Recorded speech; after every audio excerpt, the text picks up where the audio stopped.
కళ్యాణం వైభోగం ఆనందరాగాల శుభయోగం.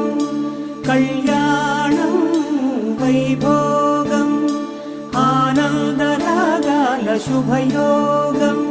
రఘువంశ రామయ్య సుగుణాల సీతమ్మ వరమాల కైవేచు సమయాన శివధనువు విరిచాకె వధువు మది గెలిచాకె మోగింది కళ్యాణ శుభవీణ.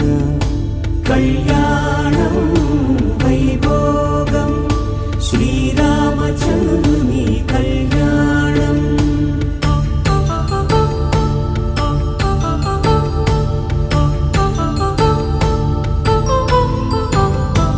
అపరంజి తరుణి అందాల రమణి వినగానే కృష్ణయ్య లీలామృతం. గుడి దాటి కదిలింది తన వెంట నడిచింది గెలిచింది రుక్మిణి ప్రేమాయణం. కళ్యాణ